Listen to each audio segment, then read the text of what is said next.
नमस्कार दोस्तों, आज मैं आपको ऋषि पंचमी व्रत की कथा सुनाने जा रही हूँ। भाद्रपद माह की शुक्ल पक्ष की पंचमी को ऋषि पंचमी कहते हैं। यह व्रत जाने अनजाने में हुए पापों से प्रक्षालन के लिए स्त्री पुरुष दोनों को करना चाहिए। व्रत करने वाले को गंगा नदी या किसी अन्य नदी अथवा तालाब में स्नान करना चाहिए। यदि यह संभव न हो तो घर पर ही पानी में गंगा जल मिलाकर 108 लोटा स्नान करना चाहिए। तत्पश्चात गोबर से लीपकर मिट्टी या तांबे का जल भरा कलश रखकर अष्टदल कमल बनावे। अरुधंती सहित सप्तऋषियों का पूजन कर कथा सुने तथा ब्राह्मण को भोजन कराकर स्वयं भोजन करें। प्राचीन कथा के अनुसार सीतासव नाम के एक राजा ने एक बार ब्रह्मा जी से पूछा, पितामह, सब व्रतों में श्रेष्ठ और तुरंत फलदायक व्रत कौन सा है? उन्होंने बताया कि ऋषि पंचमी का व्रत सब व्रतों में श्रेष्ठ और पापों का विनाश करने वाला है। ब्रह्मा जी ने कहा, विदर्भ देश में एक उत्तक नामक सदाचारी ब्राह्मण रहता था। उसकी पत्नी सुशीला बड़ी पतिव्रता थी। उसके एक पुत्र एवं एक पुत्री थी। उसकी पुत्री विवाह के उपरांत विधवा हो गई। दुखी ब्राह्मण दंपत्ति कन्या सहित गंगा तट पर कुटिया बनाकर रहने लगे। उत्तक ब्राह्मण को समाज में ज्ञात हुआ कि उसकी पुत्री पूर्व जन्म में रजस्वला होने पर भी बर्तनों को छू लेती थी। इसी पाप कर्म से इसके शरीर में कीड़े पड़ गए हैं। धर्मशास्त्रों की मान्यता है कि रजस्वला स्त्री पहले दिन चंडालिन, दूसरे दिन ब्रह्मघातनी तथा तीसरे दिन धोबन के समान अपवित्र होती है। वह चौथे दिन स्नान करके शुद्ध होती है। यदि यह शुद्ध मन से ऋषि पंचमी का व्रत करे तो यह पाप मुक्त हो सकती है। पिता की आज्ञा से उसकी पुत्री ने विधि पूर्वक ऋषि पंचमी का व्रत एवं पूजन किया। व्रत के प्रभाव से वह सारे दुखों से मुक्त हो गई। अगले जन्म में उसे अटल सौभाग्य सहित अच्छे सुखों का भोग मिला। प्रेम से बोलिए सप्तऋषियों की जय हो। दूसरी कथा के अनुसार एक गांव में एक साहूकार और उसकी पत्नी रहते थे। साहूकार की पत्नी जब रजस्वला होती थी तब भी सभी प्रकार के काम किया करती थी।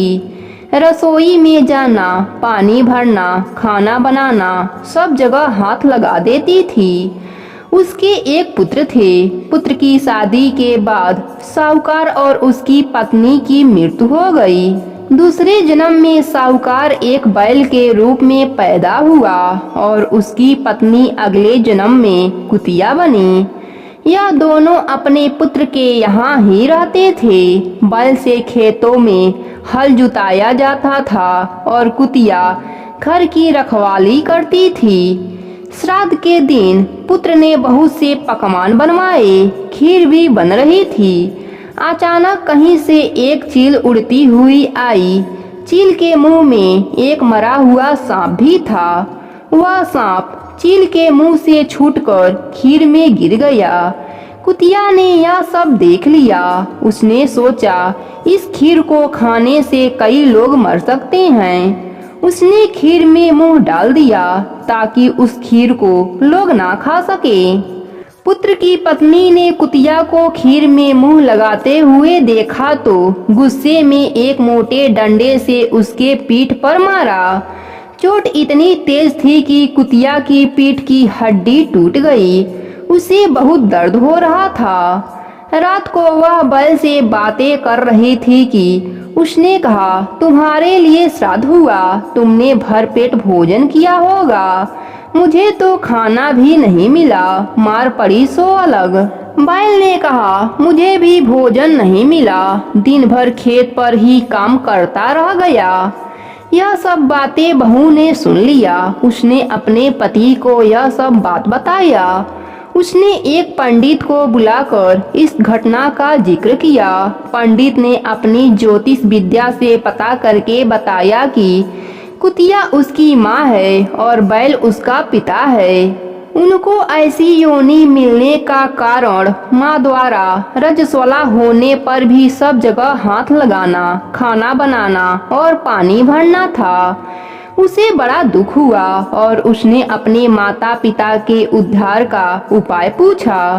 पंडित जी ने बताया कि यदि उसकी पत्नी भादो माह शुक्ल पक्ष पंचमी को ऋषि पंचमी का व्रत करे, शाम को 108 बार चिड़चिड़ा का दातून करे, 108 बार नदी या तालाब में डुबकी लगाए और नए वस्त्र पहनकर अरुधंती सहित सप्तऋषियों का पूजन करे और इस पुण्य को सास के नाम से संकल्प करे तो तुम्हारे माँ पिता को इस कष्ट से मुक्ति मिल सकती है। इतना सुनकर बहू बेटे ने विधि विधान पूर्वक पंडित जी द्वारा बताए गए नियम अनुसार व्रत किया।